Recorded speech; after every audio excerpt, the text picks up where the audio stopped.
New week on the Just Baseball Show. Today is Monday, November 14th, and we're going to try something unique and something that is going to be exceptionally hard for Arm Layton and myself, Jack McMullen.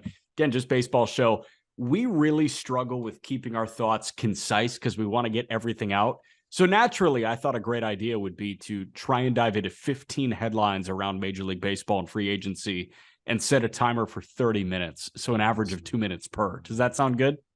I mean, we did something similar around the deadline, and we kind of pulled it off, I think. Was it for the deadline? I remember I was in Pensacola, and we tried something similar, and I thought we did an okay job. Yeah, I thought it worked, so let's go for it. It worked. I think it was like 30 teams in 30 minutes. It was 30 teams. It was 30 teams. Yep. 30 teams in 30 minutes, and I think this will actually be more This is a lot easier. Yes, a lot easier because we're averaging 2 minutes per topic, and I think there are some topics that we're going to hit where we just have 10 to 15 seconds worth of thoughts, and then we can expand and go 3, 4, 5 minutes on some of the bigger things. So I've got 15 things here, but you went back to the alma mater, man. How was college football and our fraudulent Syracuse football team? I mean, I don't know if they're fraudulent in the respect that, like, it was expected, right? They're not that good. The wind's out of the sails, man. Yeah, obviously, but it was great to be back. It was great to be back. A lot of memories. My first time back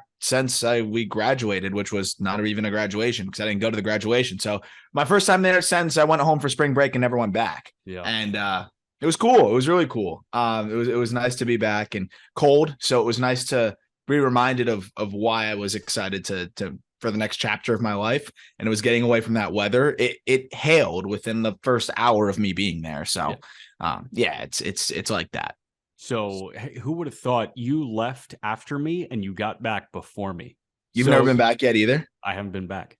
Wow. I want to get back. And like Syracuse as a campus, it doesn't have one of those like crazy, fun like restaurant bar strips. Marshall Street is like very subpar. Yes.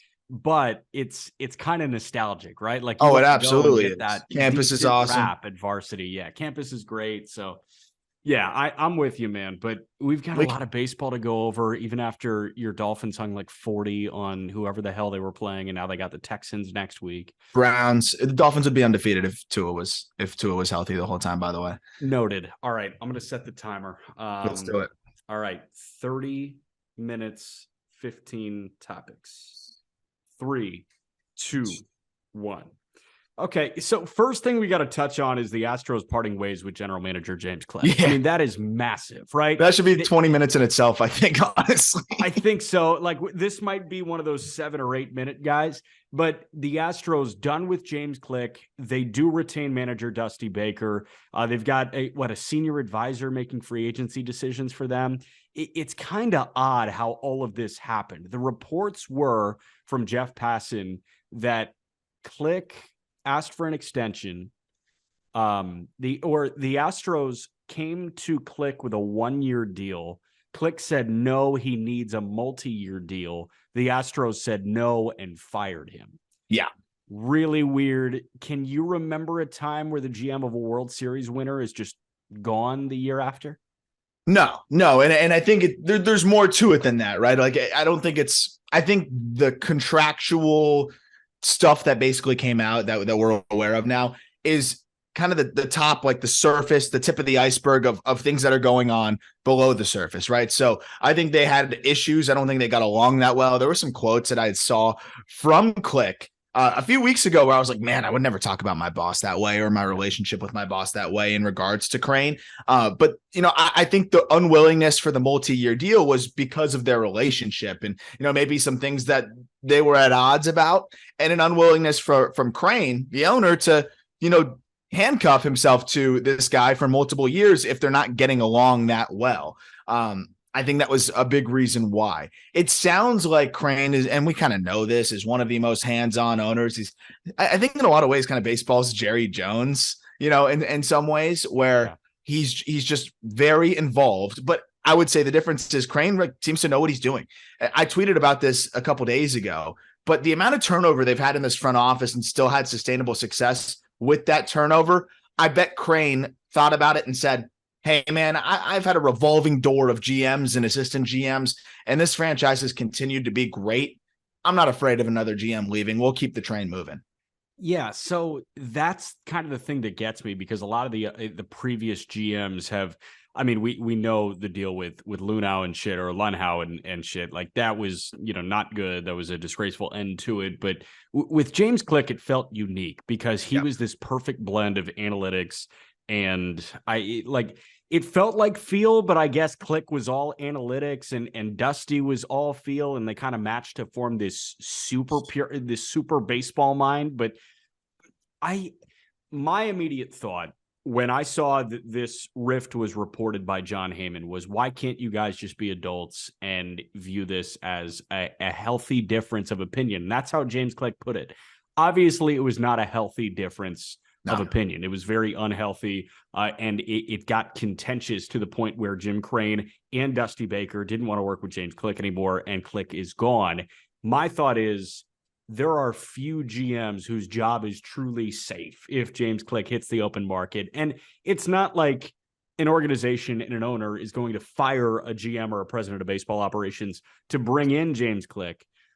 My thought is, whichever organization Click joins is going to get immediately better in the development department and in what seems like the scouting department.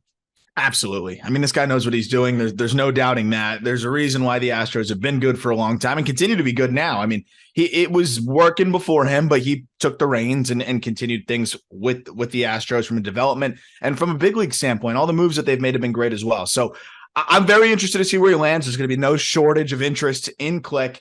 And I think it's an example. We've seen a lot of reports through the years and more recently about how toxic and difficult it is to work in the environment that is the Astros organization at times, at least from a front office standpoint. And I think Click just didn't feel like he could do his job fully with an owner who we just saw was able to nix a trade basically by himself. A lot of times owners will let their front office guys do what they do, especially when you're one of the best like Click. When you're getting a trade vetoed, that really handcuffs you as a general manager and someone that just won the World Series, and you still feel like you're handcuffed. You're like, what else do I have to do to prove that I deserve free roam and free reign in my job? And I don't blame Click for maybe wanting out of there without the multi-year deal. And here's the thing too. I understand if an owner shoots down a Juan Soto deal or even a Josh Hader deal, but in expiring Wilson Contreras in a 1v1 swap for Jose Urquidy, who didn't even crack the postseason rotation, you wonder what else he's getting involved in. It feels very overstepping your boundaries as an owner, and I understand why that would turn off James Click, but I also understand why he would want to stay in a GM job, especially where he won a World Series. Click is gone. Azo Campo, who is his right-hand man, is gone. He's the AGM of the Miami Marlins. But one of my other headlines, Joe Espada does return via Mark Feinsand. He was interviewing for a lot of managerial openings. He did not get them. Notably, the Marlins and the White Sox are two sides. Marlins opt for Skip Schumacher. White Sox opt for Pedro Grifol. And here we are, Espada and Dusty running it back.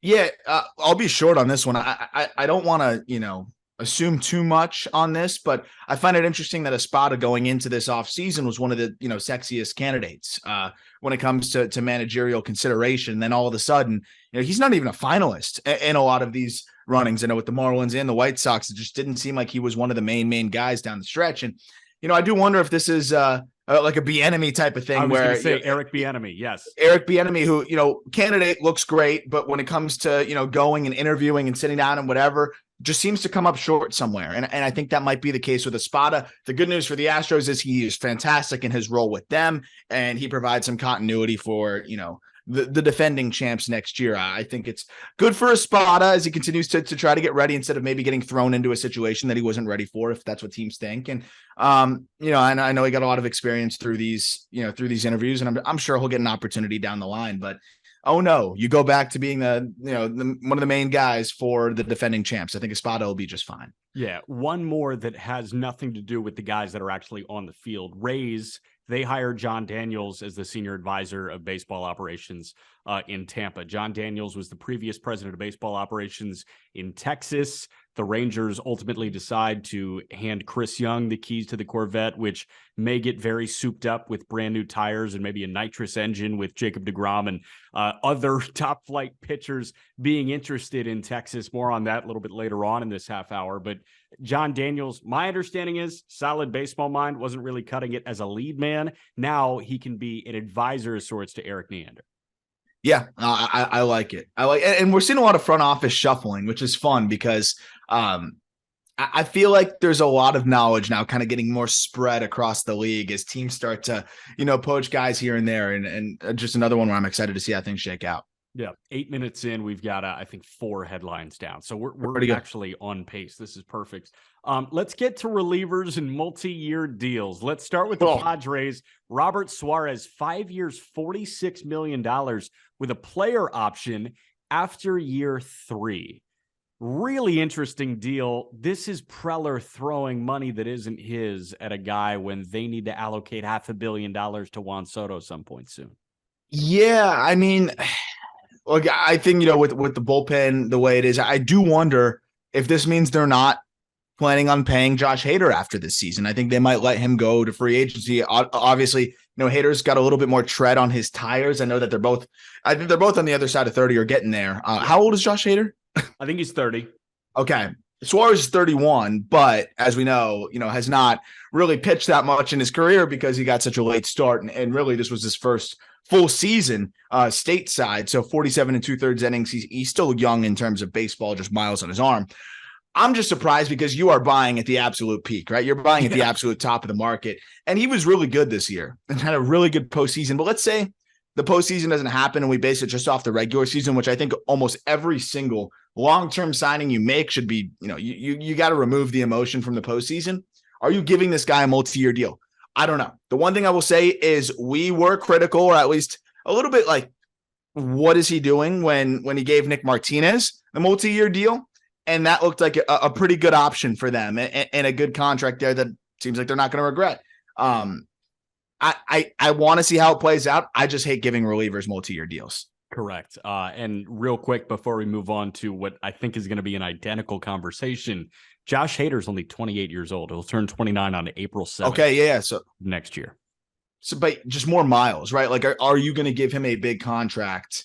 Well, Hader can look at Edwin Diaz's deal and say, do that for me. Yeah.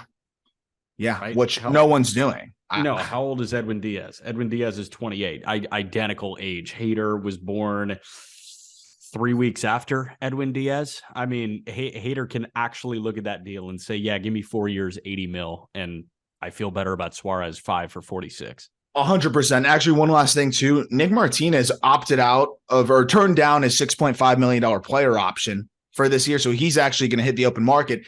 And it's just funny because we were like, whoa, why'd they give this guy a 4-year deal coming back stateside after playing, overseas?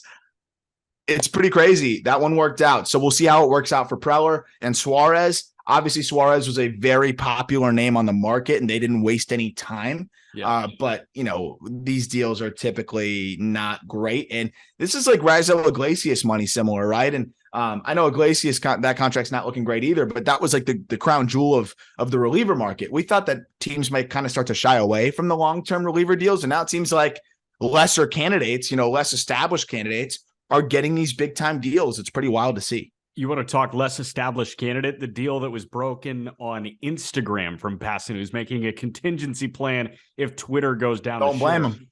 Astros re-signed Rafael Montero, 3 years, $34.5 million. This feels like a postseason signing, and this feels like that knee-jerk, like we got to lock him up now signing. Yeah, I wonder if James Click wanted to do this. I'm serious. 3 for 34.5. I know he had the fantastic postseason. Yeah, but dude, like he's 1 year removed from a 6.39 ERA. Incredible. Right? I mean, you're going to be paying this guy 11 mil. Like we've seen, I feel like there is that runt of the litter into each bullpen where this guy's getting way too much money. And I feel like in 2 years, we're talking about Rafael Montero. Like This dude is making $11 million this year. He's 32. I know. You're going to pay 34-year-old Rafael Montero $11 million. He might suck by then. And I will say he figured something out, is what seems to happen when you go to the Astros and you have good stuff. And for him, it was the fastball just getting better, and he used it more than he ever has last year. Yeah. So whatever the Astros helped Montero figure out, they seem convinced that it will continue. I just think if I'm the Astros, a team that continues to do a really good job of unlocking a bit more and getting the best out of your relievers, why are you paying Montero this kind of money? And when it's the Mets, we talk about how the money doesn't matter as much. When it's the Astros, they're not the biggest of spenders. They'll spend in those spots, but this is a deal that I don't see them doing another one of these for another reliever. Really, this is the kind of money that you give to one of your bullpen aces outside of Presley, and this is going to be one of their bullpen aces in their mind for the next couple of years. So ignore the track record. They like what they see in this 1 year, and they're going to hope that it continues. And I'm very interested to see how that goes. Yeah, we've got 2 minutes and 10 seconds to get through 2 1-year deals if we want to continue on a solid path that we're at right now. Again, 15 topics in 30 minutes. Clayton Kershaw and the Dodgers plan to reunite, 1-year deal north of $20 million, according to Heyman. Shocking that a deal for Clayton Kershaw is going to take 10 seconds from me. He wasn't going to throw for anybody not named the Dodgers, and here he is back with the Dodgers, and he's going to keep on doing 1-year deals. Last year was the only time there was a microscopic chance of him going anywhere.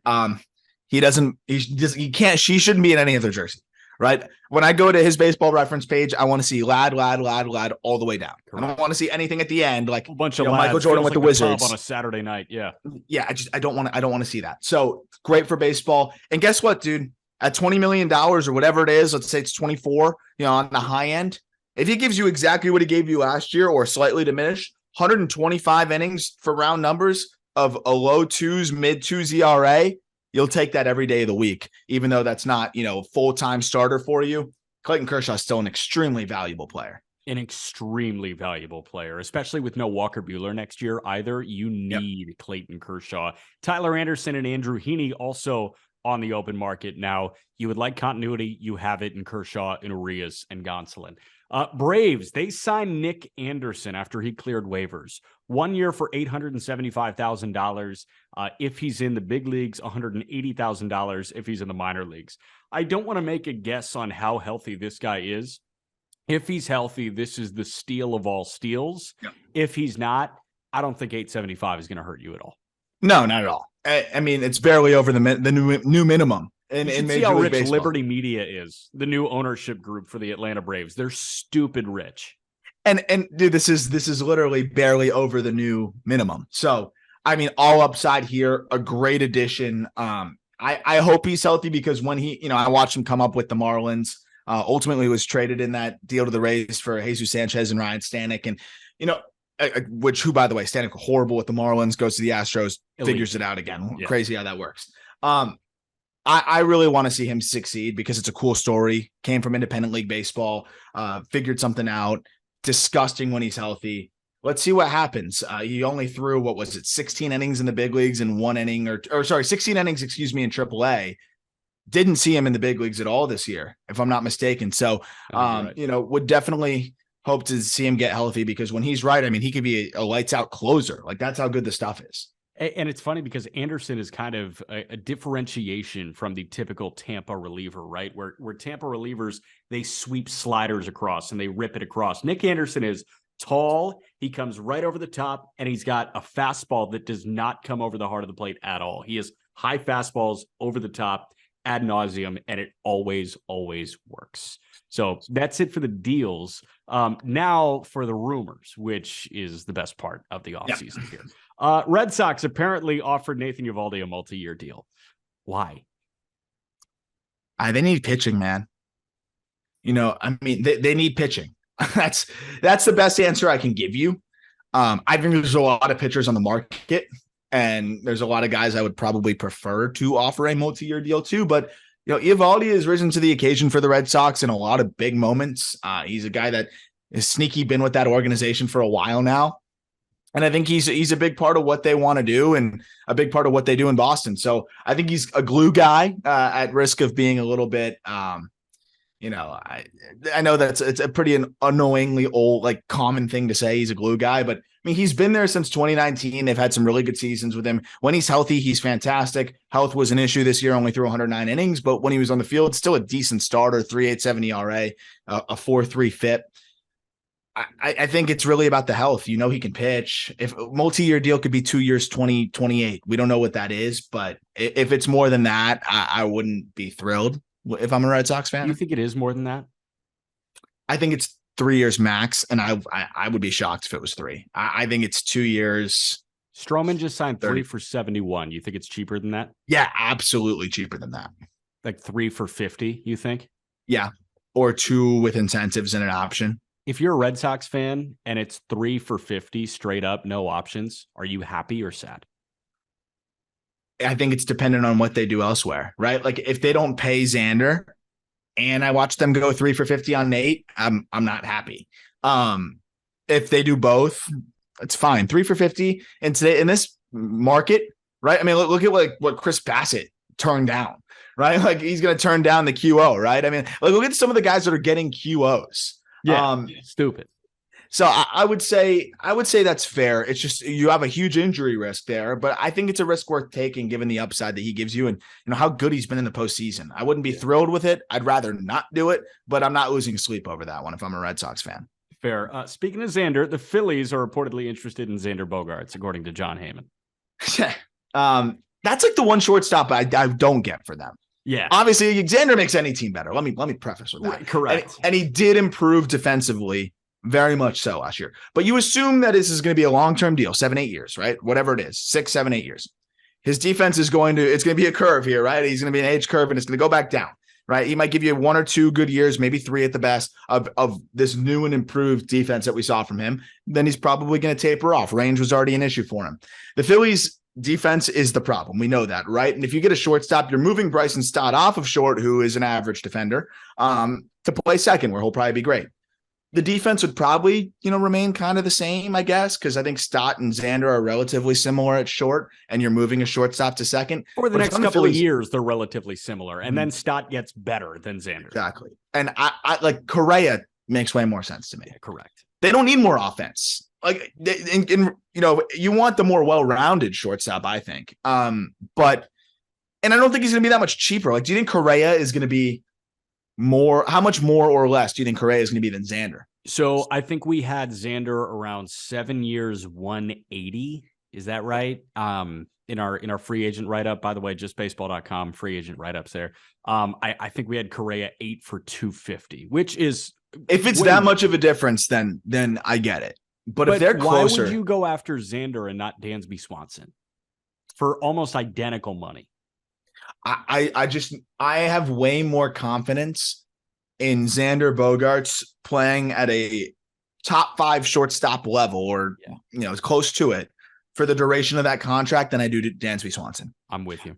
I get the glove. I get it. And given what I just said, it's probably more valuable at what you're going to get from Dansby. But I don't have a lot of confidence that Dansby, for the entirety of that contract, is going to be an above average hitter. He's only hit like this for 1 year. Yep. For 1 year. And it's not like he lit it up. It was the defense that really made him incredibly valuable here. Shortstop is such an offensive position at this point too. I would rather have somebody that, as long as they're not a liability, I'd rather have Xander. But to me, get the best of both worlds. Correa is the perfect fit. But yeah, I just, Dansby makes me nervous for that kind of duration. You don't know what kind of hit. Like, if Dansby Swanson turns in a 720 OPS next year, would you be surprised? No, I'd actually, if I had to hand pick like an OPS for him in 2023, I think it would be around 725, 730. And you want to have a guy like that locked up for 6-7 years?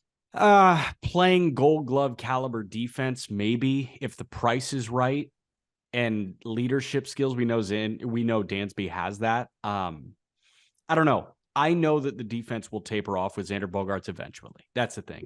Last thing I'll say on it real quick is, the defense is so important for the Phillies. If they're looking at their window right now, I mean, they'd probably net gain a lot more value with a Dansby. But anytime I'm going with the long-term commitments, I'm nervous and I'm fearing for the worst. And Xander makes me fear the worst a little bit less. Yeah, Cubs are excited about long-term right now. Apparently, according to John Morosi, they've checked in on all of them. Xander, Dansby, Correa, Trey Turner. Who makes the most sense for the Chicago Cubs? Whew. It's a great question. Who do you think makes the most sense for the Chicago Cubs? I think Correa makes the most sense for the Cubs. That's my pick for the Cubs too. I've had this weird pipe dream for the last couple of months of Xander Bogaerts wearing a Cubs uniform because I would hope that he could swallow his pride and play third and have Nico Hoerner continue. I was say that's another weird one. You lose defense at short. Nico Hoerner's an elite defender at shortstop. You get a great hitter, obviously one of the best hitters at short, in Xander Bogaerts, but then you're moving a better defender off the position. Like that doesn't make sense to me. The other one that makes sense to me is Trey Turner, because Trey Turner has a teensy bit of experience in center field. We know he's played second base and we know he can play shortstop. I think adding another one of those Swiss Army knives with Nico Hoerner and with Christopher Morel, albeit the best by a country mile in Trey Turner. Trey Turner is the best Swiss Army knife in Major League Baseball. I think that he would be awesome. He would be a great table setter at the top of the lineup.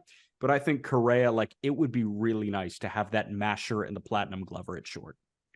Correa and Hoerner up the middle is the best defensive middle infield, I think, in baseball. It's maybe ever. Like I hope some, older baseball fan in our YouTube comments, the Phillies fan 1956 comments that, some middle infield from Tinker and Evers, right? Tinker and Evers to Chance in the early 1900s. Yeah, sure. I hope that, because legitimately you're going to have to go that deep to find a better middle infield, I think, than Carlos Correa and Nico Hoerner defensively. And both those guys can swing it too.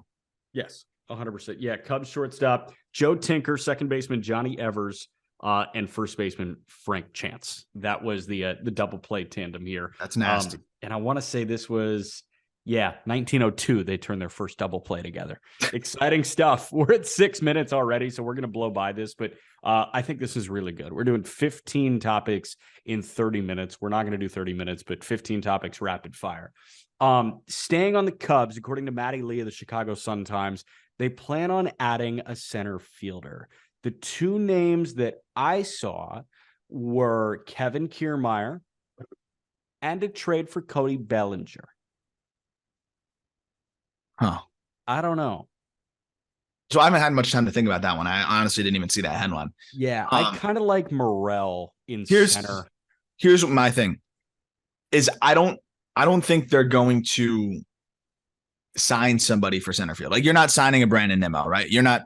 I just don't see that happening because of the amount of players that they have on the way. And usually I always say don't base major league decisions on your, like, what prospects you have. But Pete Crow Armstrong is a guaranteed big league center fielder, in my opinion. Yeah. Brennan Davis is still your crown jewel prospect too. You're hoping he's going to bounce back and is a true center fielder.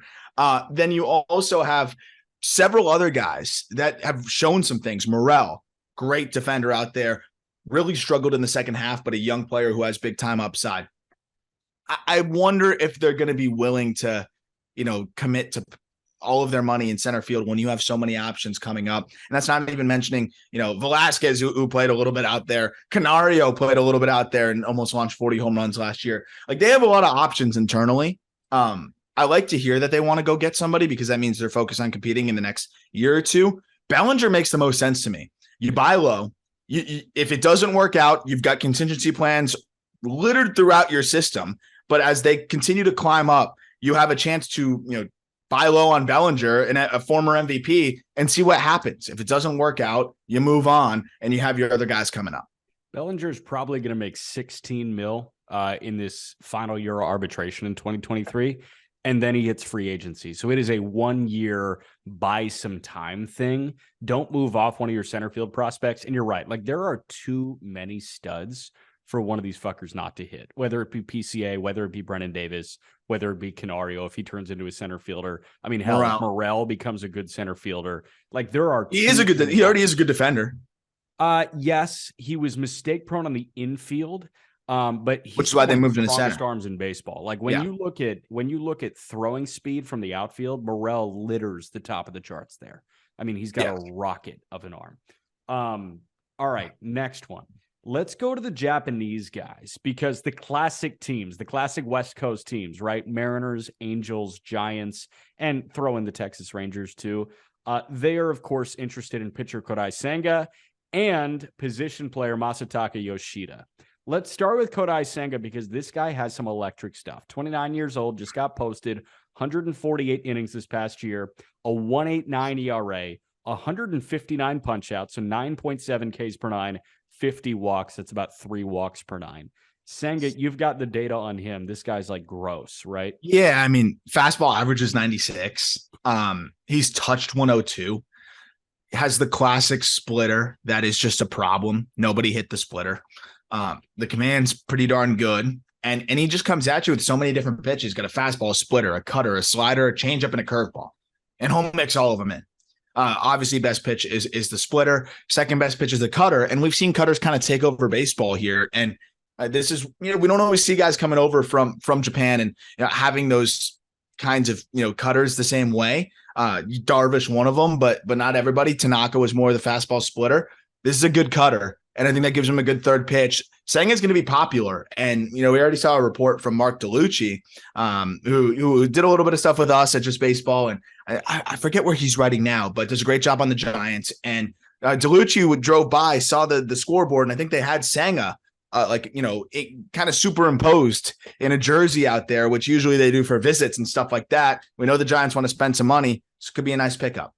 I think it could be a great pickup. And you look at the history of Japanese pitchers coming over because, yes, you strike gold with a Hideo Nomo or a Masahiro Tanaka, 7 years, 155, or a Yu Darvish, or hey, how about a guy that does both in Shohei Ohtani? But for the Darvish and the Tanakas of the world, you also have the Daisuke Matsuzaka, who was great for 2 years, but then was nothing, or a Kohei Arihara, who is already looking like he was kind of a dud. So let's hope Senga has that electric stuff. I'm still waiting for Roki Sasaki. I think it's going to be 5 or 6 years, but that's the 20-year-old kid that had a perfect game with 19 punch outs this year. Like, he is the craziest pitching prospect that it's going to be Wembayama type shit. It's going to be fun. I mean, I'm telling you, man, we're going to be latched onto him for a long, long time. The position player that's coming over is Masataka Yoshida. Yes. Smaller guy, 5'8", 175 pounds, very, very small guy. I like it. But 28 years old, 121 games this year, slashed 336, 449, 559, 28 doubles, 21 pumps, 89 driven in. How about this, though? 16% walk rate, 8% K rate. Doesn't go down swinging. So you talk about how he's small. He's really short to the ball. He's kind of got shorter arms, and guys that are like that, they don't swing and miss much. They're very direct. He doesn't whiff at all.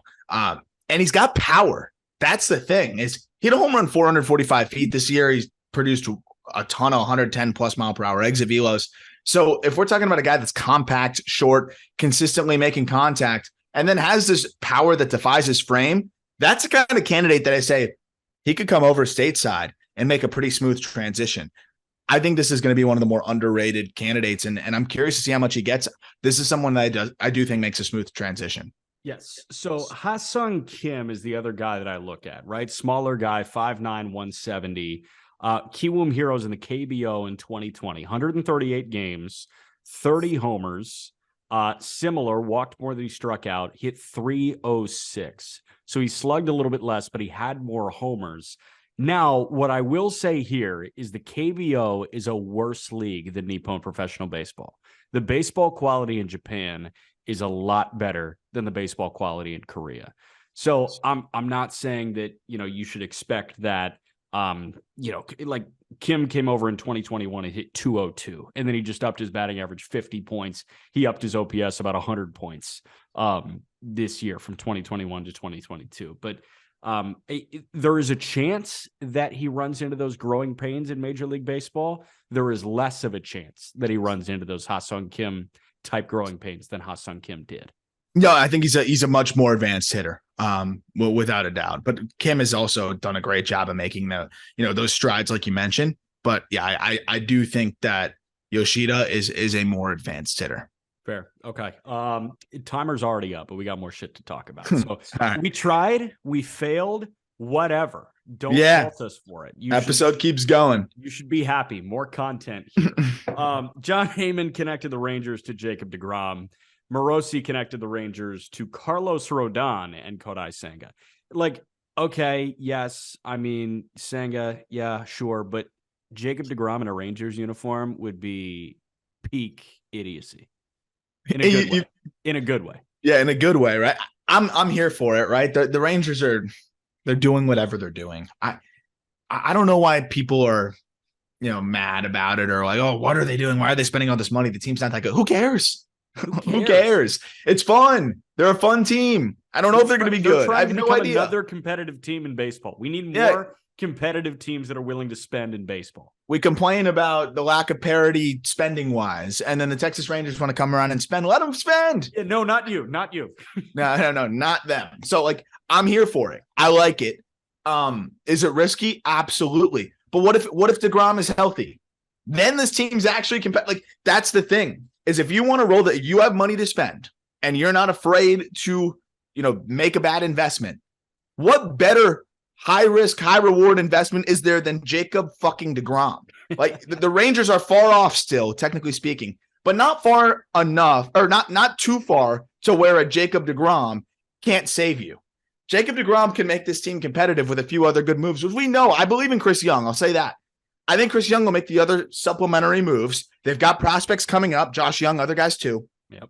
Fucking go for it. Go for it. I like it. I want to see them do it. If they go get deGrom, they could still go make some other smaller moves, make a trade or two. Their system's good. They've got some guys that'll be up there next year too. They're close enough to justify the roll of the dice, I think. They just got Odorizzi too. Is that right? Yep. Great depth arm to add. Yeah, it's a depth arm, man. So going into this year, you're looking at John Gray. If you do sign deGrom, great. Jacob deGrom, Odorizzi. Who else? No Martin Perez on the books anymore. He's a free agent. Spencer Howard. Is that experiment over? I think so. No, they've got some stuff to figure out pitching wise. I mean, they're right now counting on what Dane Dunning, Glenn Otto, Cole Reagans. I'm good. Yeah. So like they needed Odorizzi. That's a guy that you slot into the back end. John Gray is in the middle. Maybe he has to be a little bit higher for them. So you got an ace. 3 and a 5. They need an ace. Yeah. And I think they got to go for it, man. It takes this rotation from, really no shot at being good. Yeah, the worst in baseball. Oh, well, if deGrom's healthy and, one or two other guys that they get, put it together, then this rotation could be good. So I think it's a chance they have to take. I believe the offense is going to come together. And I think they have the pieces to go trade for another arm if they want to also. So they're in a spot here where you spend, you make some moves as well, and you can piece together a team that already has a pretty good core. Don't forget, they've got Semien and Seager. Like the rest of the team offensively, Nate Lowe takes a huge leap. Adolis Garcia has proven that he consistently be an above average big leaguer and give you a lot of value there. Again, Josh Young's going to be a big piece of what they're doing. How about Jonah Heim? Jonah Heim looks like a dude as well. Like they have to feel good about what's going on here. If they hit on a couple free agent signings, albeit risky, this team can be competitive. And I think the Rangers are ready to take that chance. Yeah, one more rumor, then we end with hard news. And I guess you could turn this into a rumor. It's just what Chris Antonetti said. This is the Guardians president of baseball operations to Jim Bowden and Jim Duquette on MLB Network Radio. He said, quote, catching is an area where we'll continue to explore options. If we can find a way to add some offense and add a bat somewhere throughout the lineup, that's something we'll pursue as well. Natural follow-up to that was about Bo Naylor. Yeah. And Chris Antonetti said that he believes Bo Naylor can be special, not just offensively, but the way that he can handle a pitching staff. So it does sound like the Guardians front office and the Cleveland Guardians do genuinely believe that Bo Naylor is the catcher of the future. Is he the catcher of the present if they are looking to win a World Series in 2023? Answer is probably not. So how do you get better there? Paging Sean Murphy. But okay, if he's the catcher of the future, then why are you getting Sean Murphy? Because he's got what, 2 years? Murphy's got 2 years of control. So when is Bo Naylor ready? Was a 131 WRC plus in AAA for 66 games not enough? I loved it. Do you feel like a rookie catcher will be the guy for a World Series contending Guardians team next year? I mean, it's tough. Maybe not, but if he's not the guy, then go make the trade then. Right. Like the other thing too is, we just had Cal Quantrill on, right? And what Cal was talking about how important Hedges is to what they do. Yeah. And we just saw the Astros win the World Series with, Martin Maldonado. If you go trade for a catcher and then you bring up Naylor, where does Hedges fit into this? Hedges is a free agent. You don't think they're bringing back Austin Hedges? I mean, he would cost what, $3 because he can't hit? Yes. And literally listening to the way Cal was talking about him, and I would be shocked. Like, it sounds like the pitchers would not be happy if he was gone. Look, if you want to make the huge splash, then maybe trade Bo Naylor. Like, that's the thing. Like, if you want to go get Sean Murphy, maybe make a big trade here. So I want to see Bo Naylor get a shot, but on the other side of it is there's been prospects I've been excited about. They get up to the big leagues, they're not quite ready. And then you're like, shit, what now? And you can't leave yourself in that position. Bo Naylor is 22 years old. So if they want to go make that splash, they can. I'd rather have a guy that's kind of expiring, maybe a 1-year deal, to give Naylor some more time, because I really do believe Naylor is that special. I do believe he's the future. So it's a tough spot for the Guardians. It really is. If they don't bring back Hedges, then I think they can go make that splash. And Sean Murphy's the obvious name. So can I throw you 2 other names? Christian Vasquez on a 1+1 deal. That's, I think, a great move. How about trading for Danny Jansen? The Blue Jays have already said that they're willing to move a catcher. And I think the big fish that might go is the right deal would pry Alejandro Kirk away. But I do think that Jansen is the most likely one to move. I think Cleveland grabbing Danny Jansen, who has been accustomed to being a backup catcher already, is a good enough bat, good enough glove. He's under control for 2 more years. He hits free agency after the 2024 season. You're paying for his age 28 and 29 season through arbitration. This guy, via Spot Track, is estimated to make about 3.6 this year. That is within the Guardians' budgetary constraints. I like it. And here's the thing with Bo Naylor, he's such a good athlete that, this could be one of those situations where, we're talking about 2 catchers in the lineup consistently here. Jansen behind the dish, Naylor, could play pretty much anywhere. He's so athletic. I think he could, but you do the DH catcher, alternate move that we've seen from some other teams. The Diamondbacks doing that a bit too. And they have a premium athlete in Dalton Varsho who ends up playing all over. I don't know if, Naylor's quite on that level, but I think those 2 could coexist together. You don't make a massive splash where you're depleting the farm system for someone that, you still want Naylor to get reps. So it would be confusing. I think Jansen might be that perfect upgrade without, blocking somebody like Naylor, who I think could be a big part of their success next year. I really do. Jansen, 72 games this year, 855 OPS. Sign me up for that, dude. And they can alternate DH catcher, give Jansen the day off some days. It gives him a way to mix and match with the lineup as well. It's just another good bat to have for a team that can use some more bats. There we go. 2 more things of hard news, and then we'll say bye. Blake Trinan has right shoulder labrum and rotator cuff repair surgery, according to Fabian Ardaya, The Athletic. That feels like it does feel like a career death sentence for pitchers. Yeah. I saw that, and I kind of had like a pit in my stomach when I saw that, because one of the 2 is a huge issue. Both of which kind of tells me that shoulder is just just kind of cooked. Yeah, it's shredded and it's cooked. And like, I hope I'm wrong. Like again, we never want to speculate on injuries, but that's one thing. Like, shoulders, the success rate is so low. You got both at the same time, and he generates so much force. So much pressure on that shoulder. Man, I hope he's all right, but I think you got to brace for the worst with Blake Trinan. So recent history, if you hear forearm issue for a pitcher, your teeth clench. You're like, oh God, that's not good, because forearm in turn leads to elbow strain, which in turn often leads to Tommy John issues. Like, that's why Lance McCullers was shelved for so long with forearm issues. I mean, you saw Walker Buehler. He was dealing with forearm tightness. All of a sudden he has his second TJ. Like, there are so many cases where you run into, oh, it's just a 10-day injured list stint with forearm tightness, and it's, oh shit, Tommy John. Go back a little bit. Elbow issues were not that prevalent until Tommy John came around. And Tommy John, that was, I think, late 70s. Am I right on that timeline? I'd have been like a little bit later. 80s. But before that, it was always shoulder things that shut a guy down. If a dude's shoulder gave out, like, he was done. And that was wear and tear. You know, that's over the course of a long career. Blake Trinan has had a long career where he's going max effort and he's pumping 100-mile-an-hour turbo sinkers out of that shoulder. And here he is with not only a torn rotator cuff, but also a torn labrum in his shoulder. Like, and those are two different, like, they work together to do the same thing, but it's two different things to focus on recovery wise, and serve two different purposes.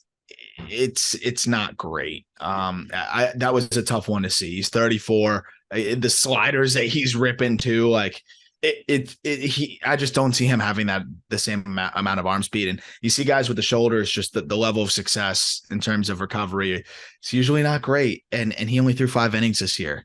And so it wasn't really like a matter of, oh, he came back, pitched a full season, and then, you know, it flared up again. It was like he didn't really get back, and now he's got more issues.